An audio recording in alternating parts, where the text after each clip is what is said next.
Nós vamos ficar de pé, vamos abrir as Escrituras no Evangelho de Marcos, capítulo 2.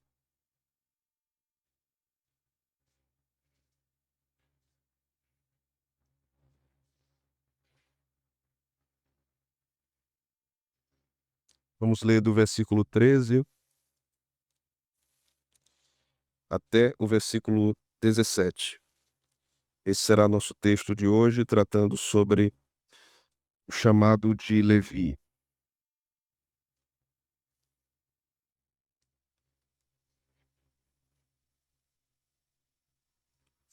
Diz a palavra de Deus. De novo saiu Jesus para junto do mar, e toda a multidão vinha ao seu encontro, e ele os ensinava. Quando ia passando, viu a Levi, filho de Alfeu, sentado na coletoria, e disse-lhe: Segue-me. Ele se levantou e o seguiu. Achando-se Jesus à mesa na casa de Levi, estavam juntamente com ele e com seus discípulos muitos publicanos e pecadores, porque estes eram em grande número e também o seguiam. Os escribas dos fariseus, vendo-o comer em companhia dos pecadores e publicanos, perguntavam aos discípulos dele: Por que come e bebe ele com os publicanos e pecadores? Tendo Jesus ouvido isto, respondeu-lhes: Os sãos não precisam de médico, e sim os doentes. Não vim chamar justos, e sim pecadores. Amém. Vamos orar, meus irmãos. Ó Senhor, pedimos que nesse momento a tua voz brade no meio do arraial, ensinando teu povo a tua palavra por meio da pregação. Que teu povo seja edificado, consolado, encorajado. Que a tua palavra seja proclamada para a conversão de corações. Que almas sejam atraídas a ti pelo poder da graça. Graça essa que é irresistível, invencível. Ó Senhor, dependemos tanto de ti, tanto para pregar como para entender o que é pregado. Por isso pedimos que o Senhor ajude nossas mentes, nossa atenção, nosso coração, que estejamos voltados para o Senhor, para entendermos o que tu tens a nos dizer. Sejam os menores, sejam os maiores, sejam os bebês, sejam os idosos, que a tua palavra penetre na medida que o Senhor determinou em cada coração. Sabemos, Senhor, que muitos que estão aqui hoje são bebezinhos de colo, que não têm tamanho entendimento para compreenderem um discurso de mais de 40 minutos, mas sabemos também que a eficácia da aplicação da mensagem não depende do pregador, mas do poder do Espírito Santo. Sabemos também que temos pessoas que talvez tenham dificuldades de concentração por motivos diversos, pelo choro da criança ao lado, por dificuldades na sua própria mente, por temores, por medo, por pavores. Mas sabemos também que o teu Espírito Santo é ministro eficaz para aplicar e conduzir a tua palavra a essas mentes atribuladas, com dificuldades, alcançando-as com favor, consolação, fortalecimento. Pedimos, Senhor, que os nossos corações sejam acalmados, acalentados nessa noite pela graça de Deus. Sejamos desafiados a olharmos o Evangelho pelas óticas dos evangelistas, especialmente Marcos, que nos apresenta essa história tão cheia de detalhes e tão interessante. É o que nós te pedimos. Fala conosco, Senhor, no nome de Cristo. Amém. Podem sentar, irmãos. Nesta pequena porção temos o chamado feito a Levi, um cobrador de impostos no primeiro século da era cristã. Nessa passagem, algumas coisas precisam ser observadas com muita atenção para que entendamos o que Marcos está dizendo e a importância do que ele está registrando aqui.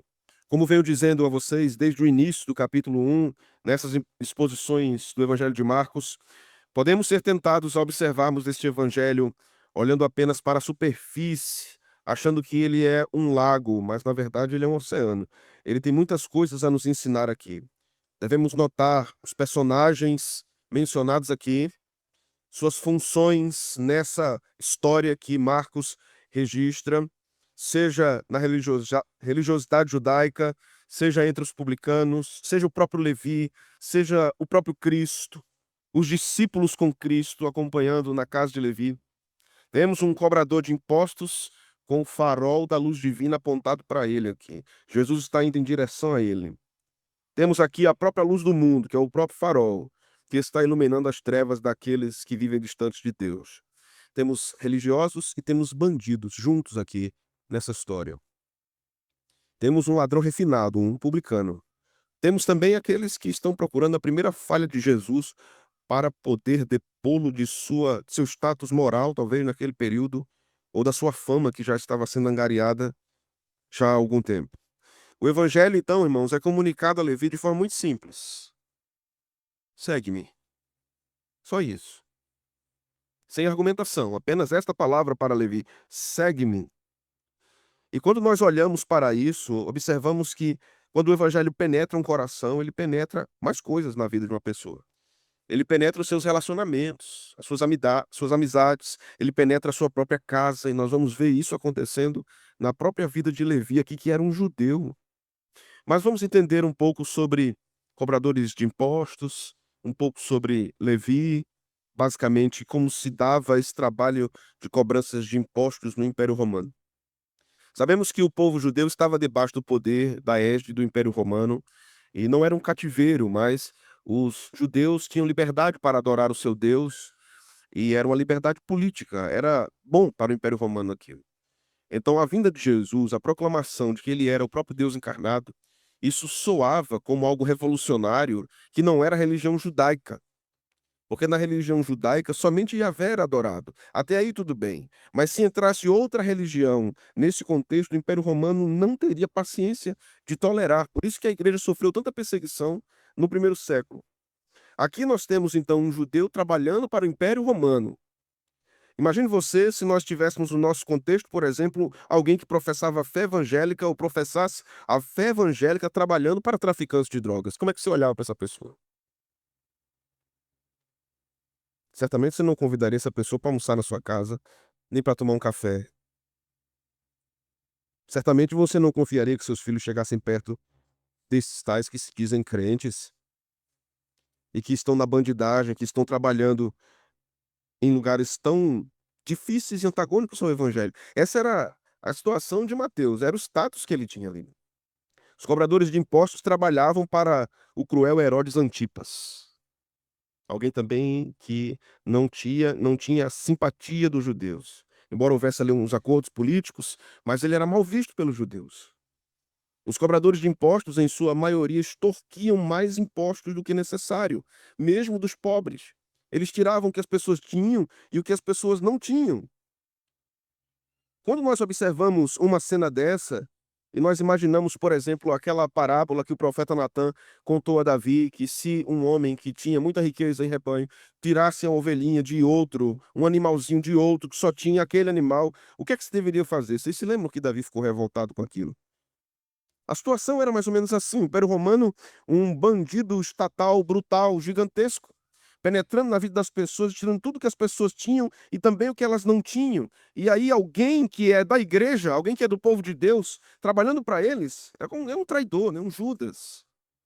Não é de surpreender que aqueles que esperavam o Messias de Israel, em Israel, esperassem o Messias que libertasse o povo de Roma, libertasse o povo do poder opressor do Império Romano. Vocês entendem agora por que os escribas ficaram tão chocados no fato de Jesus estar sentado na casa de Levi, comendo com ele e com os publicanos? Porque se Jesus afirmava ser o Messias e os judeus esperavam o Messias que libertasse o povo politicamente, agora aquele que dizia ser o Messias estava na casa daquele, com aqueles que estavam favorecendo, trabalhando para o Império Romano? Era complexo isso. Quando nós lemos Mateus, Marcos, Lucas, nós vamos observar que Levi é Mateus. Levi é o apóstolo Mateus, que escreve o Evangelho de Mateus. Então, essa é a identidade dele. Nós observamos isso mais claramente em Mateus 9, do 9 a 13. Os irmãos podem ler em casa. Mas existiam também níveis diferentes de cobradores de impostos. E nós precisamos entender isso e a condição que Levi estava aqui. Existiam os chamados gabai e os moquis. Os gabai, ou o gabai, um coletor de impostos, era alguém que trabalhava de forma mais geral com a coleta de impostos de propriedades, de rendas das pessoas. E esse trabalhava numa almofadinha, né, no seu escritório. Ele não era tão exposto. Esses impostos eram determinados por tributações oficiais do Estado, de modo que, nesse nível, não havia muita corrupção nesse tipo de trabalho de cobrança de impostos. Os MOCs, porém, coletavam impostos sobre importações, sobre bens do comércio interno, e também as vendas para questões externas a Israel. Sobre praticamente tudo que era transportado na estrada, eles cobravam impostos. Se você estivesse com um pequeno animalzinho, pequeno pet, você tinha que pagar impostos por isso. Quando nós observamos, então, para esses muques, que eram os mais pobres, ali na classe dos cobradores de impostos, vamos observar que existiam dois tipos de muques. Os grandes muques, como diz John MacArthur, e os pequenos muques. O grande muque ficava nos bastidores e contratava outros para que arrecadassem impostos para ele e pagava a estes, então, uma comissão. É isso que nós aprendemos sobre Zaqueu. Diz a escritura em Lucas 19 que ele era maioral dos publicanos. Era um grande muque. Mateus era evidentemente um pequeno muque, pois trabalhava numa coletoria, sentado na rua. Ele era aquele que as pessoas viam, tinham contato, se ressentiam dele, xingavam ele. Ele era esse tipo de pessoa. Observemos também, irmãos, que no texto, mais de uma vez, a presença dos religiosos está presente. Mais de uma vez no capítulo 2. Nós temos aqui, veja só, alguém extremamente rejeitável por parte da religião, pela sua condição moral, peso. E temos do outro lado um grupo zeloso em termos da lei, em termos da moral. E temos Jesus.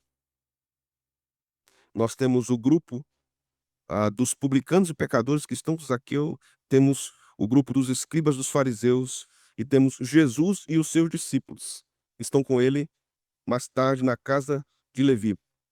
As casas naquele período que comportavam banquetes, como diz aqui a partir do versículo 15, não eram casas pequenas, como nós vimos anteriormente, na casa onde Jesus estava em Cafarnaum, quando um paralítico desceu. Essas casas eram um pouco maiores e elas abarcavam mais ou menos 80 a 85 pessoas, e os banquetes eram abertos, talvez no espaço na frente da casa. Isso dava a possibilidade de mendigos se aproximarem dos banquetes e pedirem comida.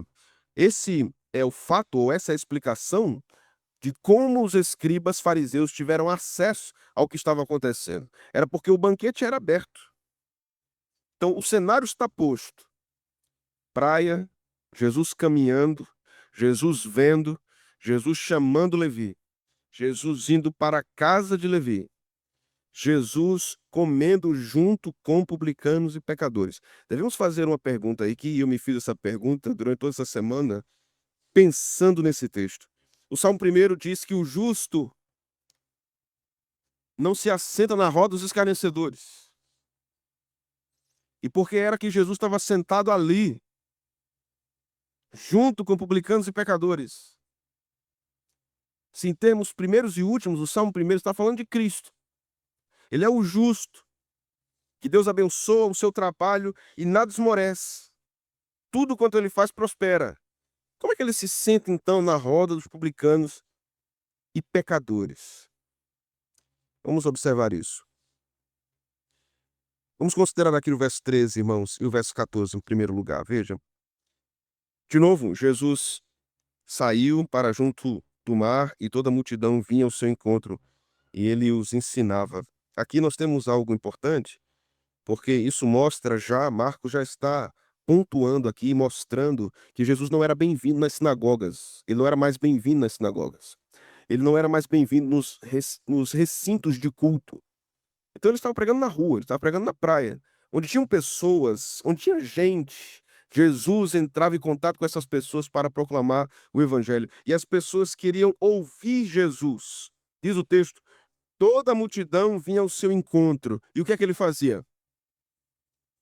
Ensinava. O texto não diz ele os divertia. O texto não diz ele os entretia.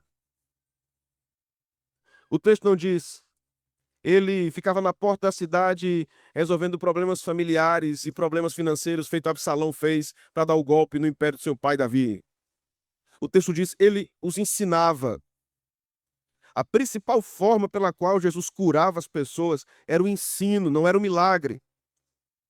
Os milagres aconteciam externamente. Jesus alcançava essas pessoas, restaurando elas externamente. Mas o grande milagre é o do coração.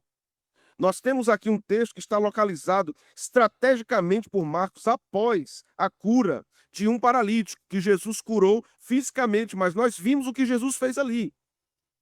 Jesus perdoou primeiro o pecado do homem, apontando que o principal problema do ser humano não são de ordens físicas ou fisiológicas ou econômicas, é de ordem espiritual. Aqui, mais uma vez, Marcos está acentuando isso, sublinhando isso. Ele está marcando o texto, dizendo a coisa mais importante da vida é ter um encontro com Cristo e segui-lo.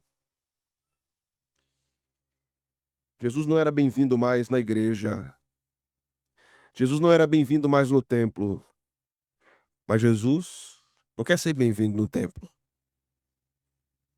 Ele quer entrar nos corações. Por isso que o texto bíblico vai nos dizer que nós somos templo e morada do Espírito Santo.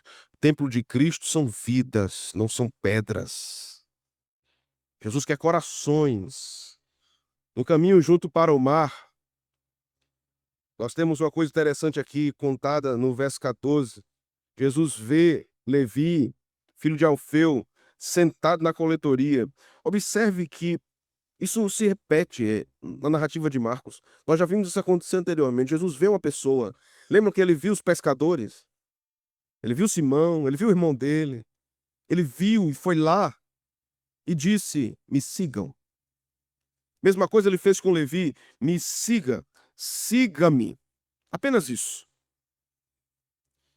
Meus irmãos, a voz de Jesus é inconfundível. O chamado de Jesus é irrecusável. Não dá para resistir. Não dá para resistir quando ele realmente fala um coração. Como nós já ouvimos as crianças dizendo hoje aqui, a alguns ele não fala realmente. A alguns ele não chama realmente. Mas a todos que ele chamar, esses virão. Ele disse a Levi: siga-me, siga-me. Veja só, Jesus não diz assim: bom dia, tudo bem, Levi? Então, conheço tuas obras. Tu é um caba ruim, hein? Difícil. É o seguinte, você a qualquer momento vai morrer, vai para o inferno. Então eu vim aqui propor uma coisa. Levante uma de suas mãos e me aceite.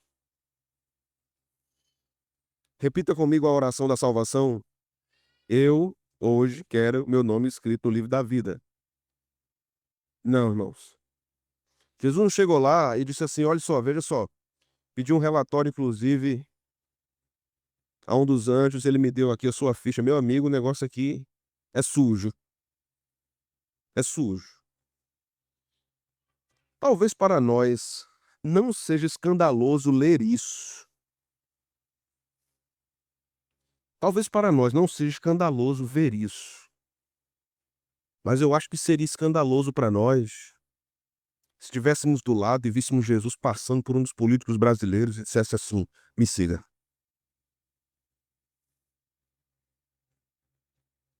Tem em mente o pior aí, acho que você já pensou nele.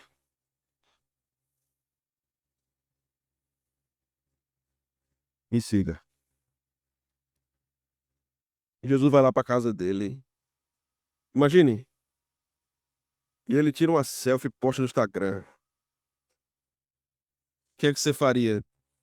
Deixaria de seguir Jesus no Instagram? Não sigo mais. E andando com essa gente aí, não anda comigo. Isso para nós seria escandaloso. Isso para nós seria escandaloso. Para os judeus, o nível do escândalo aqui, no fato de Jesus chamar Mateus, era muito grande. E aqui nós vamos observar vários contrastes, né? Com as pessoas que são mostradas aqui. A primeira delas é o contraste entre muitas pessoas querendo ouvir Jesus. Observe, muitas pessoas querendo ouvir Jesus e Jesus ensinando essas pessoas. E Mateus trabalhando e Jesus passando lá e somente dizendo a ele: me siga. Me siga. Existe um chamado geral, é o que nós chamamos de vocação geral. E existe um chamado especial, que chamamos de vocação especial. A vocação especial é aqueles que serão efetivamente chamados e virão. E virão. Muitos serão chamados, mas poucos escolhidos.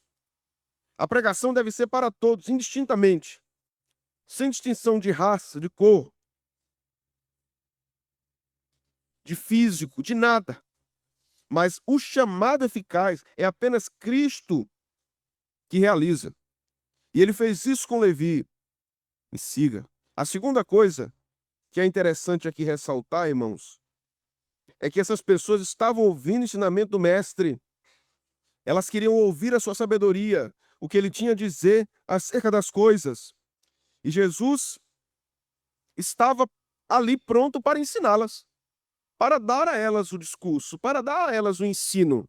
E nós temos então Levi sentado, trabalhando, onde Jesus o aborda sem nenhum tipo de diálogo, nem apresentação, ele apenas o chama, mas note, todas as vezes que esse chamado acontece, quem é chamado, levanta-se e vai. Levanta-se e vai. Jesus olha para a pessoa primeiro, demonstra interesse por ela, a chama, ela levanta-se e vai. Ele levantou, seguiu e foi. Algumas questões aqui, irmãos, para o nosso aprendizado. Primeiro, aprendemos que o anúncio do evangelho não se dá apenas quando a mensagem é aceita dentro dos templos ou ambientes de culto. Jesus pregava as pessoas e não as paredes. Para Jesus o que importava eram pessoas e não paredes. Jesus queria o contato com necessitados, com enfermos, com gente errada. Jesus queria conversar com gente errada. Jesus queria conversar com gente que duvidava. Jesus queria conversar com mortos espirituais. Perceba como a mente de Jesus funciona completamente diferente da nossa. Se você tivesse que escolher os apóstolos, quem você escolheria no nosso tempo? Vou dizer alguns nomes. Augusto Nicodemos, Hernando Dias Lopes. Não, esses aqui tem cara de apóstolo, meu. Augusto nem ia gostar disso não, né? Porque ele escreveu um livro contra isso. Mas tem cara... Jesus não. Tinha algum culto, algum homem culto entre os 12? Não. Nenhum culto entre os 12. Nenhum com boa formação. Jesus não colocou um banquinho, sentou numa mesinha e disse assim: vamos lá, você estudou com quem? Quanto tempo? Qual foi a universidade? Quem foi o seu rabino? Qual foi o mestre da lei que você estudou com ele? Quantos anos você estudou hebraico? Sabe grego? Já estudou latim? Latim está em ascensão aqui no Império Romano. Você já viajou para algum lugar, já saiu de Israel, você ficou aqui nessa terra que é pequenininha. Você sabe bem da história dos hebreus? Posso fazer perguntas a você? Nada disso. Ele apenas chamou, irmãos. Nosso chamado para seguir o mestre deve observar a vida do mestre e a obra do mestre. O mestre sabe as nossas obras e sabe a nossa vida, mas a nossa salvação não depende nem da nossa vida, nem das nossas obras. Depende de ele olhar para nós e nos dizer: me siga agora. Não fomos chamados para gastarmos toda a vida construindo coisas, patrimônios eclesiásticos, impérios eclesiásticos. Fomos chamados para anunciar as boas novas de salvação. Não fomos chamados para construirmos grandes catedrais. Fomos chamados para construirmos grandes relacionamentos. Fomos chamados para termos uma vida profunda de oração e uma vida profunda de comunhão com os nossos irmãos, porque fomos salvos por Cristo. Graças a Deus, meus irmãos, aqui na nossa igreja nós temos uma boa estrutura. Inclusive estamos melhorando essas estruturas. Mas Que o nosso coração não esteja nisso. Que o nosso coração não diga como judeus: o templo, o templo, o templo. Nosso coração deve estar em Deus. A Europa está cheia de templos desativados, fechados, vendidos, viraram boates, viraram bares, viraram shoppings, viraram galerias comerciais. Podemos nos entristecer com isso, nos escandalizar com isso, mas o maior escândalo na Europa não é esse. O maior escândalo não são os templos das igrejas terem sido vendidos, comercializados. Alguns viraram mesquitas islâmicas, outros viraram prédios de seitas. Mas o maior escândalo não é esse. O maior escândalo é o fato da igreja europeia estar praticamente morta. O templo que é a igreja não existe praticamente. Este é o grande problema. Jesus nos chama para fora. Jesus nos envia para lá. Ele diz a cada um de nós: saia da tumba, saia da cova, viva, receba a vida. Depois ele diz assim: volte para a cova, agora para falar com os mortos. Não é espiritismo não, viu? É evangelismo. É missões. Volte para lá para falar com os que estão mortos. O chamado de Levi é uma convocação divina, irmãos, e não é um convite. Jesus diz: siga-me, isso é uma ordem. Repito, meus irmãos, Jesus não convida Mateus, ele o chama: venha comigo agora. Eu não tenho condição de imaginar Jesus cantando: meu amigo, hoje tu tens escolha. Vida ou morte, qual vais aceitar? Amanhã pode ser muito tarde. Não é? Paul Sartre, né? Não, Jesus não cantava essa musiquinha. Jesus não cantava. Jesus não dizia: onde está a primeira alma para mim nessa noite? Onde está? Não, não, irmãos. Ele dizia simplesmente: venha agora. Saia da tumba agora, viva agora. E o morto revivia e ia. Esse chamado não era para ser um crente na pregação de Jesus, mas um crente em Jesus. As igrejas hoje estão abarrotadas de crentes nas pregações, mas não crentes em Jesus. Isso é um perigo. Há muitas pessoas que estão sendo, de fato, alimentadas pela estrutura e pela beleza homilética de uma pregação, mas não estão sendo alimentadas pelo próprio Cristo. Isso não é culpa da pregação, é culpa de corações que não estão em busca de Cristo. Quando Jesus nos chama, ele nos tira do erro, ele nos arranca das estruturas nefastas do pecado, ele nos ergue da lama, nos limpa, nos capacita para servi-lo. Meus irmãos, existe um custo para seguir a Jesus. E houve um custo para Mateus. Houve um custo para ele, porque, além de ter um problema com o Império Romano, ele também tinha um problema com os judeus. Como houve um custo para Paulo. Mas o chamado de Jesus implica em abandonarmos os nossos ídolos. Esse era o chamado. Abandonar os ídolos. Esse é o chamado de Jesus para você hoje. Abandonar os ídolos. Abandone seus negócios errados. Abandone a desonestidade. Não para que Jesus aceite você, mas porque você já foi aceito por ele. É muito diferente. Não mude para que ele aceite você. Mude porque você já foi aceito. Seguir a Jesus é um chamado. Um teólogo comentarista do Evangelho de Marcos, chamado James Edwards, diz que Marcos enfatiza aqui um ministério itinerante. Jesus andava, Jesus falava com pessoas, há sempre uma dinâmica envolvendo a vida de Jesus. Isso aqui é interessante observarmos. Esse quadro que os evangelistas pintam é muito interessante de observarmos. Jesus não fica parado esperando as pessoas o procurarem. Estou aqui, sou um guru, estou numa tenda, quem quiser vem a mim. Jesus vai às pessoas. Muito diferente do que os antigos faziam, do que os filósofos faziam. Jesus vai a essas pessoas. O texto de João nos diz que ele procura verdadeiros adoradores, que o adorem em espírito e em verdade. Jesus é caçador de almas. Caçador de almas. O ensino de Jesus é a mola mestra para isso. Tudo é a partir do ensino. Ele ensina na rua, na praia, na sinagoga, nas casas, em qualquer lugar. O evangelho deve estar presente em todos os lugares e ali ser vivido e ensinado pelos cristãos. E aí chegamos à parte mais dramática do texto, que está no versículo 15.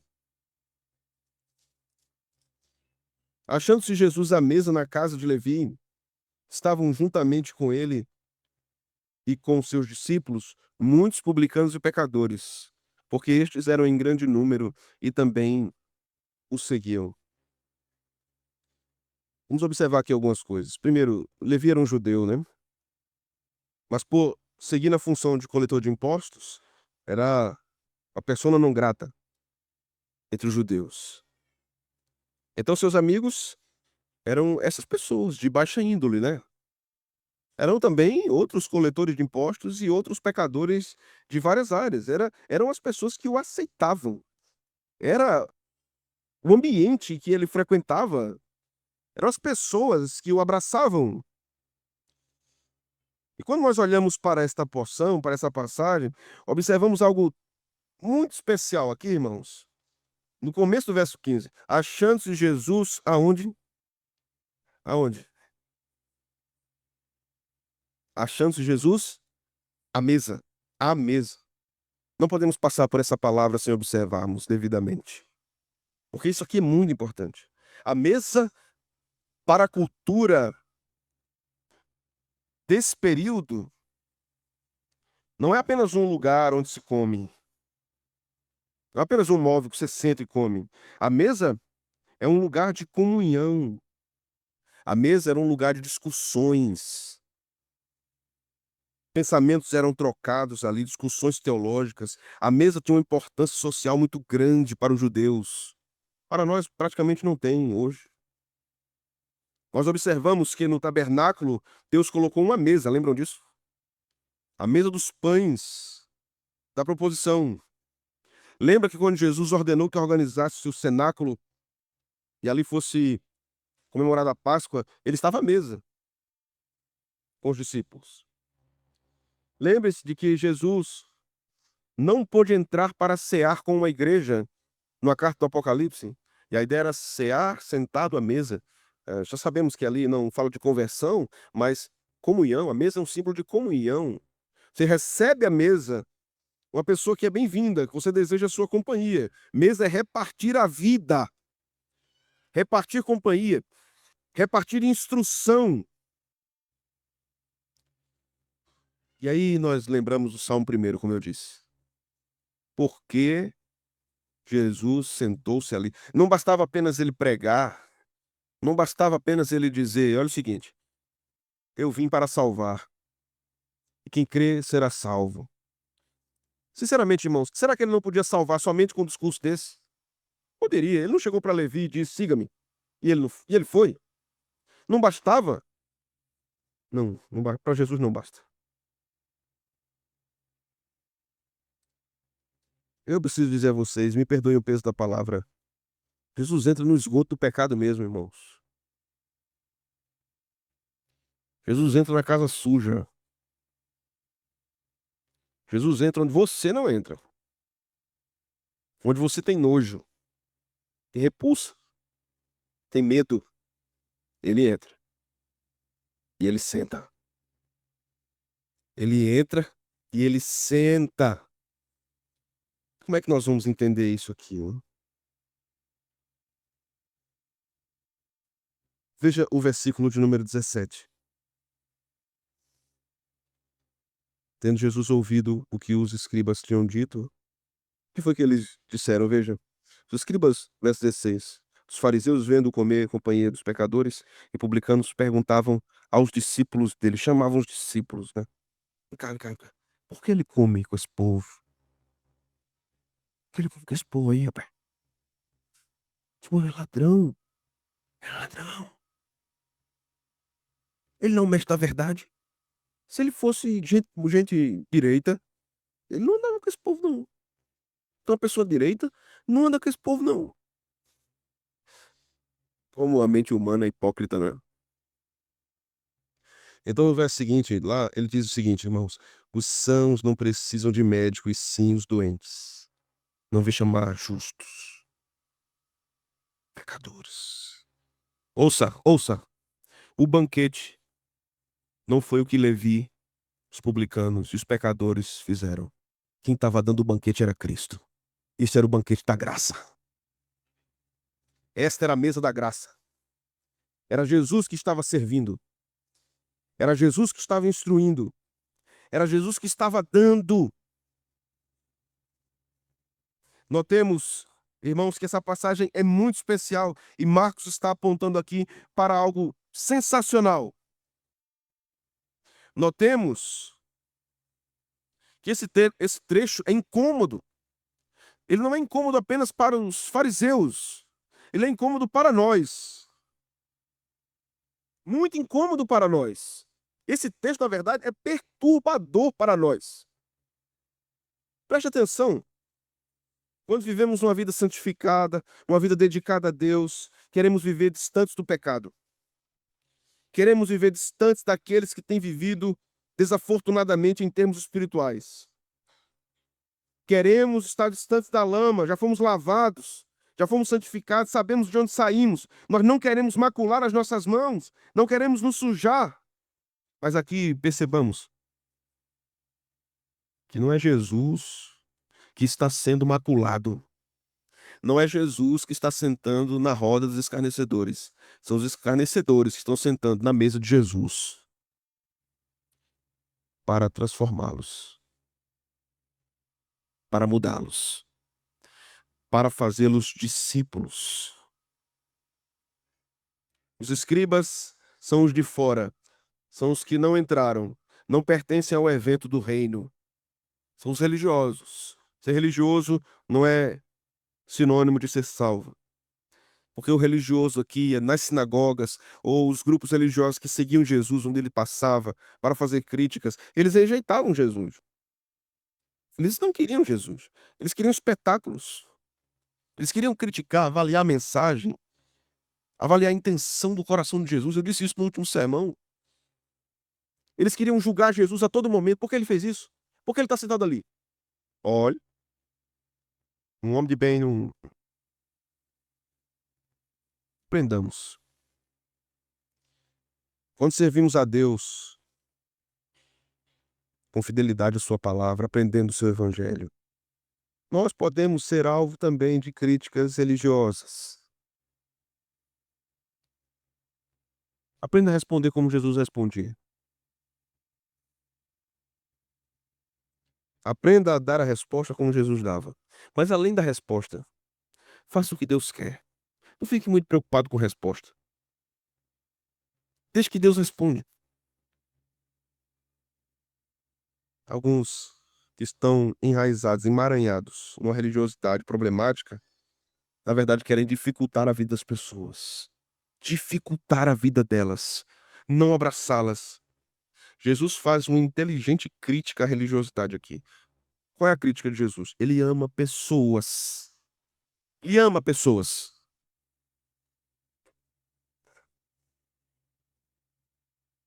Se recebêssemos alguém embriagado agora entrando por esta porta aqui, fedendo, sujo, cheio de bebida, roupa fedida, você sentaria com essa pessoa para tomar um café?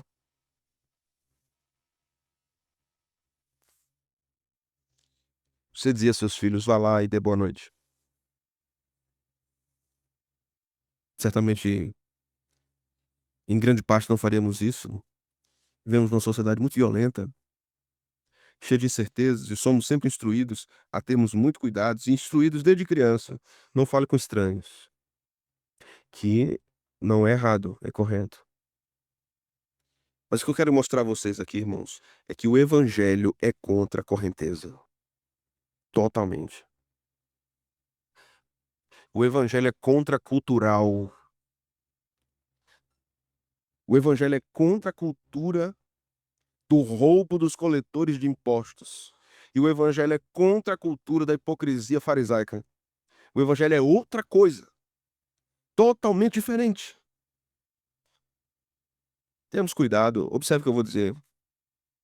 Temos cuidado para não reduzirmos a nossa vida religiosa ao que pode e ao que não pode. Os irmãos me compreenderam? Tenha cuidado para não reduzir a sua compreensão do evangelho ao que pode e ao que não pode. Isso pode? Isso não pode? Não pode. Mas e agora eu fiz? Jesus não disse àquele homem: "Ah, Levi, se você não tivesse roubado aquele judeu há 10 minutos, eu tinha uma bênção para te dar".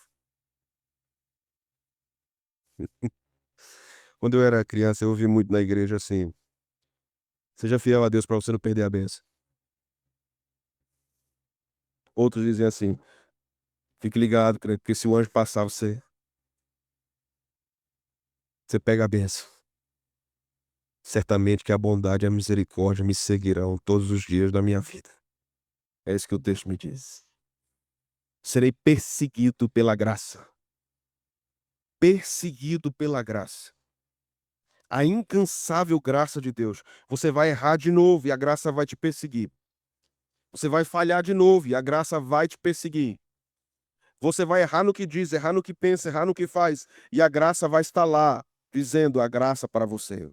De novo, e de novo, e de novo, de novo, de glória em glória, de fé em fé, até o retorno do Senhor, até a restauração total do seu corpo, da sua mente. Esse é o Evangelho. Não retenhamos de modo errado o que a Bíblia nos ensina, irmãos. Não devemos nos deter na mesa dos escarnecedores, mas devemos levar escarnecedores à mesa de Jesus. Venham para cá, para a mesa de Cristo. Jesus disse em outro lugar numa parábola: chamem os doentes, gente desprezada da sociedade, chamem eles para a ceia. Chamem eles, tragam eles para cá. É isso que Jesus quer. Que Cristo seja o centro da nossa mesa. O centro da nossa mesa. Que Cristo seja a nossa vivência, a nossa comunhão, a nossa conversa.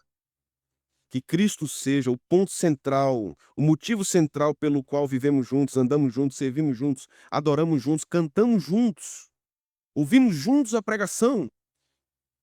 Nos chamamos de igreja, que ele seja o centro disso. Há um hino contemporâneo, um pouco antigo, que diz o seguinte: seja o centro, seja o tudo. É isso que Cristo é. E atrai tudo a ele, tudo a ele. Quero concluir, irmãos, dizendo que aqueles que são chamados por Cristo não são chamados apenas para crer nele, são chamados para estar com ele, viver com ele. Ele não quer apenas salvar você, ele quer viver com você. Ele te atrai, ele vive com você.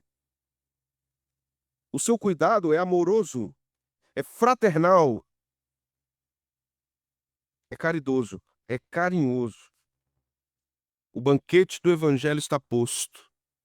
Meus irmãos, o banquete do evangelho está posto. E o anfitrião é Jesus. E o alimento é Jesus. E a bebida é Jesus. Quem não comer da minha carne, não beber do meu sangue, não tem parte comigo. Ele ministra isso. Diz o texto que nós lemos recorrentemente nas nossas ceias, lá em Mateus 26, né? Que ele beberá e comerá de novo com a sua igreja no seu retorno.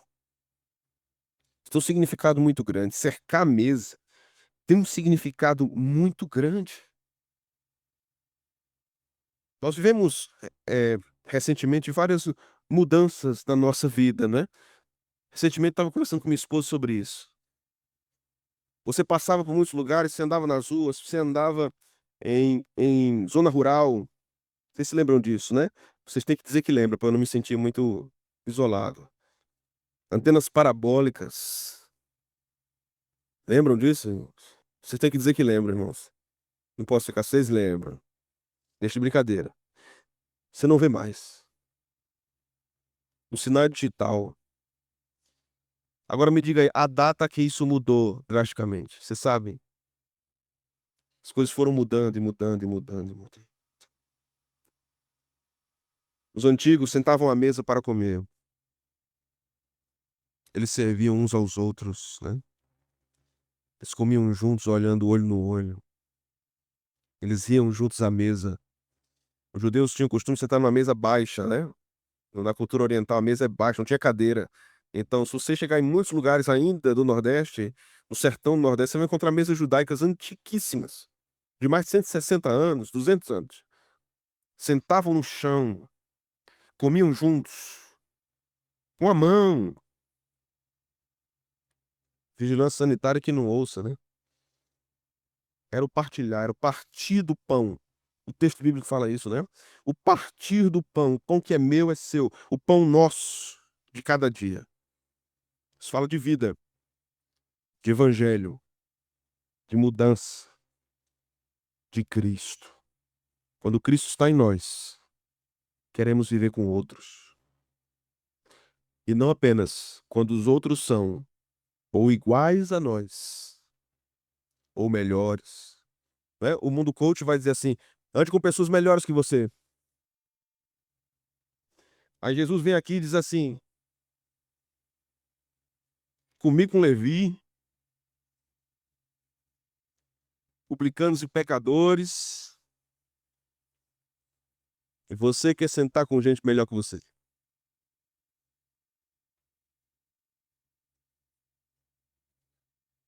Não, tenho que me relacionar com quem eu tenho afinidade. A gente escuta o mesmo tipo de música, a gente lê o mesmo tipo de livro, a gente pratica o mesmo tipo de esporte. Na comunidade da fé não é assim. As afinidades devem acontecer e podem acontecer, não há nenhum pecado nisso. Mas na comunidade da fé nós somos ensinados a rompermos barreiras sociais, rompermos barreiras culturais. O doutor aqui senta com o analfabeto como na mesma mesa. Pega do mesmo pão da ceia, bebe do mesmo vinho. Não tem um cálice diferente, não tem um de ouro para o que tem mais dinheiro e um copinho de café pequeno para o que tem menos dinheiro. Somos um em Cristo Jesus. Se ele chamou você, sente-se à sua mesa. Os discípulos estavam com ele ali. Aproxime-se. Como diz o nordestino, aproxegue. Sente na mesa do Salvador. Não se escandalize, não se escandalize. Porque vai ter gente muito desmantelada sentada do seu lado, na mesa dele. Na mesa dele. Se você olhar, Senhor, não tem outro lugar para mim, não? Não, fica aí. Como aí? Senta o cheiro aí. Fique aí, não se escandalize. Quem o Senhor colocar do seu lado é uma oportunidade para que o nome dele seja louvado no banquete da graça. Que o evangelho seja aquilo que move seus lábios. Meu louvor é fruto. Lembra dessa música? A gente canta, né? Do meu amor por ti, Jesus. Que mais? De lábios professam o teu nome. Que mais? Fruto.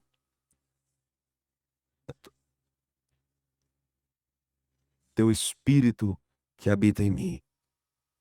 Que assim seja, meus irmãos. Amém. Senhor, aplica a tua palavra nos nossos corações. Que teu evangelho seja a fonte de transformação em nossas vidas. Bendito Deus. Abençoa a igreja, as crianças, as gestantes. Que o Senhor as abençoe. Obrigado, Senhor, por mais crianças que estão chegando. Obrigado pela gravidez de Lívia, pela gravidez de Renata. O Senhor preserve esses bebês, filhos da aliança. Sejam eles cuidados pelo Senhor, protegidos, e que em breves meses possamos vê-los conosco também. Obrigado pelo balido dessas ovelhinhas no nosso meio. Obrigado, Senhor, porque isso é fruto de tua misericórdia. Obrigado pelos idosos que o Senhor tem nos dado a vivermos com eles. Obrigado, Senhor, pelos solteiros. Provê, Senhor, casamentos. Viúvos, viúvas que pedem casamento ao Senhor também. O Senhor proveja o desejo do seu coração. Aqueles que estão enfermos, te pedimos, Senhor, tua misericórdia sobre eles. Abençoa a vida da nossa irmã Glória. Que a tua mão esteja estendida sobre tua serva. Tenha misericórdia dela, Senhor, e a ajude. Abençoe, Senhor, os enfermos da nossa igreja. Que o Senhor restabeleça a sua saúde completamente. Pessoas oficiais desta igreja, Senhor. Sustenta teus servos, tuas servos. Nós te louvamos, te agradecemos por isso, no nome de Cristo. Amém.